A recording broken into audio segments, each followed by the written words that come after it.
Annual hoop. Let's talk about the fight fans, Madison Square Garden, the debacle in the NBA. What really happened? Everyone says, well, there's no winners, no losers. Of course there were winners in this. It's teams ranked 6 through 12 in the NBA Western Conference that get a bump. Maybe even Sam's beleaguered Clippers will get a shot after this. Let's talk about the fight. Carmelo Anthony. I was a big Nugget fan, big Syracuse fan. You're a punk. You're a baby. Don't throw a punch like a girl. That's why you wear powdered blue now in Denver, because you're a pussy. I was a gangbanger. Nate, this is my rant. Nate Robinson, you're 5'5". You're a 5'5", 10th man on the worst team in basketball. Grow up. If Spud Webb had no talent, he'd be a little punk like you. You should be in the fucking CBA. All right. George Karl, you want to go after the memory of Larry Brown? You're trying to make Isaiah look worse? How can he look any worse? So you get your star player thrown out of basketball for 15 games. Well, I hope you enjoy your work at ESPN during the playoffs this year. Now let's get to the number one punk of all time, the number one asshole of all NBA, Isaiah Thomas. Bob Knight should have whipped you when he had the chance. Oh, geez. Let's go through Isaiah Thomas's resume. Isaiah, you ruined the Toronto Raptors. You ruined the Indiana Pacers. You even made the Knicks worse. And then what did you do? Above all, you bought the CBA and then destroyed it. What's the CBA? Only a league that's been around 70 freaking years that gave basketball to places like Des Moines and La Crosse, Wisconsin and Rockford, Illinois. You know, joy all over the country for basketball players.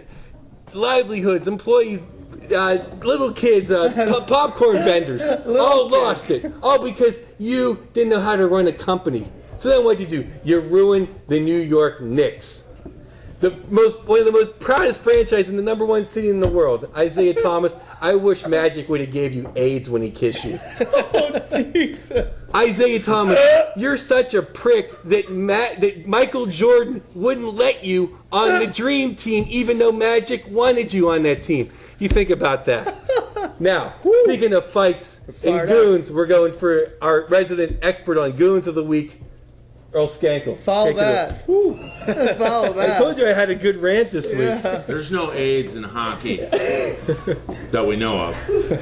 My rant is against Gary Bettman, the commissioner of the National Hockey League, who actually came from the NBA, ruined that sport, and now he's off to ruin the only sport for middle-sized white people by totally eliminating fighting. So each week I'm going to do a Goon of the Week, because middle-sized white guys are the only ones who know how to throw a punch. They don't back out like that pussy Carmelo, who's actually not even black. He's light-skinned. He doesn't count. Oh, Jesus. My Goon of the Week is the great Wade Belak, a Western Saskatchewan boy.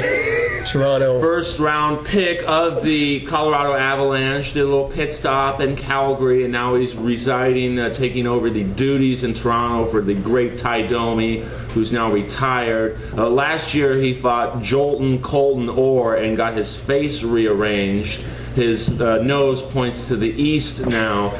But 2 weeks ago he had a rematch and he totally kicked Orr's ass, broke his nose, and that's what people want to see. You look at the top pay-per-views of all time, it's UFC, it's pro wrestling, The Ultimate Warrior vs. Hogan, it's boxing, the top movies of all time are all violent in nature. Hockey needs to put the fighting back in the game, not eliminate it, because our ratings right now are lower than the World Series of Poker. There you go. Bring fighting back to hockey. Speaking of winners and climbing mountains, our resident Canadian, Rob Cardno, has the Canadian rant. We give Rob the floor, or the Parliament floor, if you will. Thank you. House Parliament. My thing is in the same situation as these Mount Hood climbers. James Kim, the hero. This guy's getting labeled a hero. I've heard the word superhuman used. His friends say nobody would have fared better in that situation. This is the guy that at 9:30 at night took his 2 infant children and his wife on a rugged mountain road in the snow. First of all, he's Asian, okay? So he's got one strike against him already. No he clearly can't drive, you know? And now he decides to go on a desolate mountain road and gets lost. First he gets lost, then he gets stuck, And then 7 days later, they find his body a mile from where the car was. This guy made it a mile. Are you kidding me? And you know what? The biggest injustice, the biggest kick in the pants, his last meal was at Denny's. Oh. Imagine that. Like, people on death row suffer Awful way to go. a better fate. And what are you doing bringing your 7-month-old and 4-year-old to Denny's? Like, moons over my hammy isn't the most nutritional thing you could be giving your children. So all I got to say, James... I forgot his name already. James Kim, wherever you are up there, sorry, man, you bit the dust. I feel bad for you, but no hero. I just can't stand when... Live from Hollywood, we're passing it near Hollywood, the man that knows Hollywood, the back roads, the inroads, Mr. Hollywood, Sam Triploi. Today I'd like to talk about the controversy that is ripping America, the possible firing of Miss America. We almost lost our beautiful figurehead of uselessness to the fact that she flunked a drug test for cocaine, and then she was seen in a bar with Miss Teen America making out. We almost fired her for this. I don't know about you, but that sounds like a great freaking weekend to me, right? Am I wrong? Are we firing people for that? Hey, I go on MySpace, look at young girls' profiles, doing blow and making out with hot chicks. That's America, all right? She represents us wholeheartedly, dude. The baking of the muffins and the taking care of the children, those days are done. Britney Spears is showing the beat up beaver, okay? This is America. You need to accept it. You stop raising your daughters to be nice, wholesome ladies. You let them become fuck pigs. Can we beat that, please? All right? You need to accept that. We raise filth. Our filth is better than all the rest of the filth because they have choice to be filth. Not like in Russia where they're forced into the sex slave. Our women choose to be pigs, all right? And you need to accept that, all right? We're dirtier than the rest of the world because we have freedom of choice, all right? So I can't believe that and Donald Trump, who are you to fire her? Why? Because she wouldn't ride your fat, nasty 70-year-old hog? I wouldn't ride it either with that haircut you got in your head. Stop messing with us with that roadkill, huh?